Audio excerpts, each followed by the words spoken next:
Hello and welcome. India is often seen as the pharmacy to the world. This is for two reasons or two kinds of innovations that are happening in the country. One is the radical sort, which we perhaps hear about. The other is the not so radical but more process-like, which we are also aware of but perhaps not so familiar with.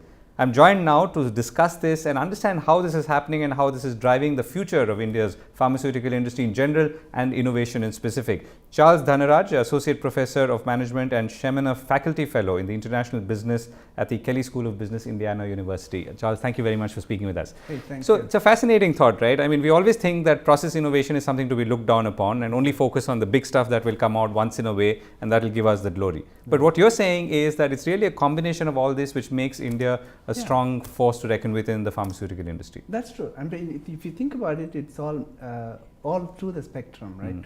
I mean, we talk about Jugaad, and sometimes people get the feeling that everything that happens in India is Jugaad. And Rishi and I have been trying to get this. No, it's yeah, sure, definitely there is a Jugaad. Rishikesha Krishnan of Bangalore. Yeah. So there is definitely something that goes on the Jugaad, but there is a lot more that is going on, and both in what you mentioned as the incremental and the radical side, right? Pharmaceutical industry as a case in point, you have this traditional firms like Cipla, Dr. Reddy's Lab, and Baxi.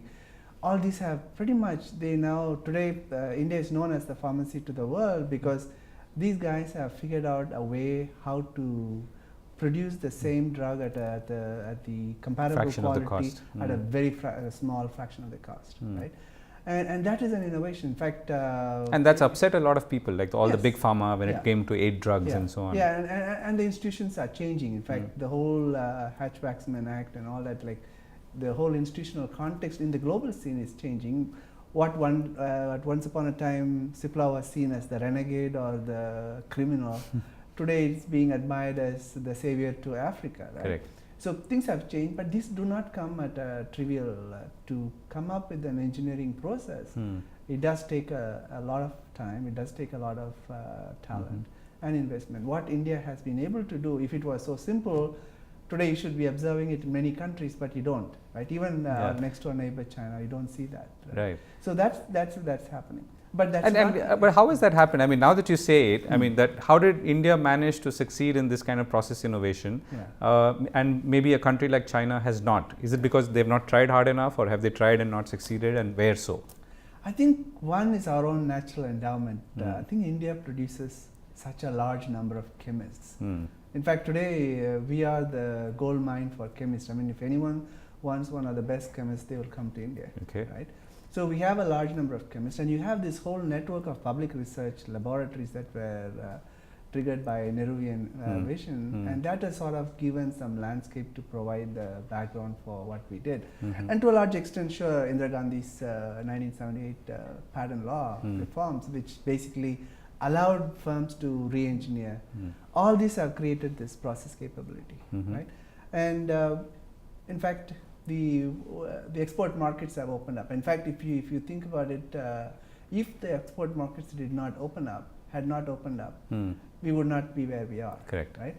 Hatch-Waxman Act basically opened up the market. So once you want to export, exporting in itself brings a number of benefits to the country. For example, we have a professor Anand Nandkumar at ISB. He and I have been looking at how exporting develops capability for Indian firms, right? So combination of this, one, the natural endowment, two, the institutional context, and the whole opening of the markets that have allowed the maturity of the field here. So that's one kind, the process and the innovation that came with that. What about the other radical kind? Tell us more about that. That's something that is not much talked about, right? When people turn to the India generics, yes, sure, they understand, but they all don't understand there is so much going on in the radical side, right?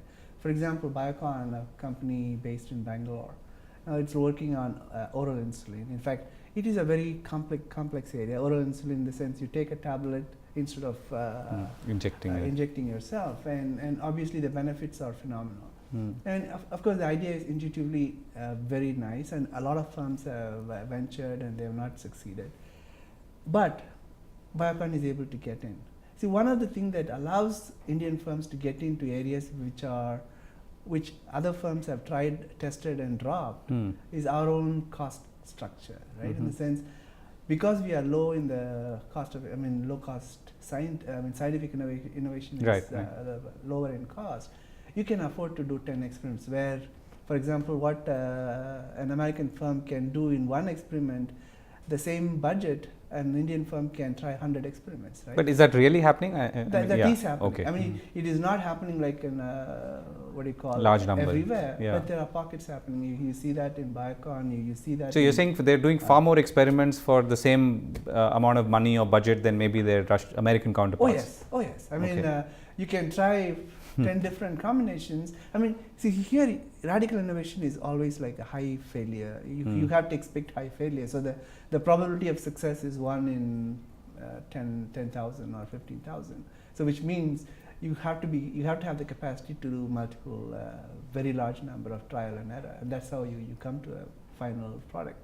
And because of our cost structure, it allows us to do this. Where we are handicapped is the integrative knowledge. Right? What Western firms have developed over multiple decades, the integrative knowledge where you have chemistry, you have biology, you have medicinal, you have just simple engineering, all these have to come together, and our own system has not developed that. So we are in a very early stage. That's the flip side. That is where we are struggling. Right. But we are seeing signs. You have Biocon, Glenmark, Zeiss, and you will see much more coming in the fore. Right, and then there's the multinational piece. Yeah. Right, and they too do research, and they too do research for emerging markets. And how is that? Does that sort of complete the circle? See, innovation in any economy, whether it is India or US or UK, it is always triggered. It's sort of a coevolution between the indigenous firms and the multinational firms. Multinational firms have the unique advantage of having the breadth. They have a huge market across multiple countries. And they also have multiple, what you would call as research R&D centers, which can tap into the different knowledge sources. So in essence, if you have a Microsoft Bangalore, if you're working in Microsoft Bangalore, you can link with Microsoft Seattle or Microsoft London or Microsoft Dubai. So in essence, you have the access to multiple sources of knowledge. So that's the advantage of multinationals. And any market you find, they are very dominant in the R&D area, right? And here again, you find, the general conventional wisdom, or at least the pop talk around is multinationals come here for cost, right? Yeah, sure. The arbitrage is big. Multinationals do see the talented pool of engineers and scientists who can work at a fraction of the cost, but it's just the beginning, right? You have multinationals trying to tweak a product for the local market. It's happening. Trying to come up with features that, like for example, we all get about GE's coming up with an instrument that can be done at 1/100th of a cost. Yeah. And perhaps with a less number of features. Neonatal care, for instance. Yeah. All those things that are happening. But there are also multinationals who are investing in coming up with radical innovations. For example, ST Micro, right? Bangalore, in fact, a lot of their R&D budget they are in the semiconductor space. Semiconductor research is a very high tech, and they are pretty much developing. In fact, one of the largest number of patents of electronic industry, and for ST Micro is in India. So it goes to show that there is a lot of space that is going on. You have a very moving landscape, right? If we had gone in the 80s and the early 90s, we were just getting ready, or the talent pool was there, but there was the integrative knowledge was totally absent, and the institutional context was anything but supportive.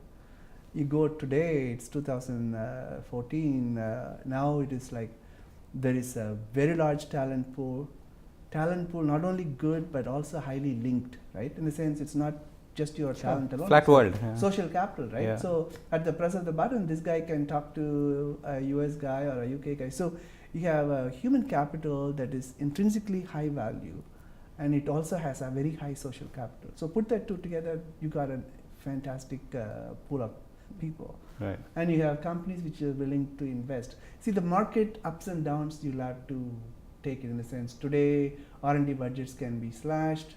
and that's not like companies have given up, and that's part and parcel of it. When the budget goes down, you cut down some stuff, but the overall trend is going upward. Right. So the willingness to invest more, take more better risk, and the institutional environment. I mean, if you look at how the patent law has been strengthened, all these are strengthened, which is making multinationals to be willing to invest more. So last question. So we started with pharmaceuticals, and you kind of gave us the landscape and how it looks amongst these 3 or 4 key constituents. What's your sense of how it's all coming together, or will come together for the benefit of literally the people who need those medicines or those innovations in the coming year or 2? Yeah. See, let me make that couple of years. Whether it is medicines or whether it is your what you call, I mean, I come with a Droid phone, and you walk around, you get a Nokia, the cheap phone, but which can do phenomenal things, right? The whole idea is technology being made available for a common man's use in such a way that he or she can afford it, right? In traditional scientific thinking, affordability was never a big concern, right? We always thought, I mean, even if we go back to the Schumpeterian thinking, Schumpeter was one of the big thinker in innovation space. His idea was you need to invest large, you need to give a lot of support for the innovator so that he can make his money, so that he got his money. And his thesis was you will always have a small group of innovative adapters who will come and buy a product at a high price. Like you go and buy an apple at a very high price, after 2 years it's half the price or 1/3 the price, right? So that was the general norm, right? But when what we are seeing innovation moving is when we go into a mass level innovation, then all these assumptions fall off. You need ingenuity more than investment, right? And you need more of commitment than of returns to make this happen. And what we are seeing is the benefits getting to the masses, that we are able to provide very high-tech innovations for the masses. I wish I could talk about one thing. I'll say this. Husk energy. We did this project with Bihar and Chhattisgarh is going on. Rice husk, it's something that we throw out, right? You get the paddy, get the rice, and throw out the husk. And sometimes in villages they use husk for packing it and using it as a stove. And I've been in Bihar, like when you use a husk stove, your rice will go burn. I mean, it's like it emits such a corrosive gas. Now, 2 innovators from India came up with an idea. Why not take this husk, gasify it? So in essence, take the disadvantage and turn it around to an advantage. So you can create methane out of husk, and then use that methane to create power, right? So between Bihar, Chhattisgarh, and parts of Nepal, there are about 1,000 small power plants distributing power to a small village, typically about 25 to 100 homes. Very small. I mean, they're probably serving about eight people. I mean, 8 hours per day for 2 lamps. Very small, but technology is made possible. When you look at the technology that goes in, gasification of husk, very high tech, and then creating this distribution that is low cost distribution, and then making sure everything comes together within that domain. You don't have these big grids, it's within that domain coming together. So this is technology to the common man's life. Right. And ingenuity and indigenization, if I may complete that. That's right. Yeah. Professor Dhanaraj, thank you so much for speaking with us. This is a fascinating topic. Thank you very much. Yeah.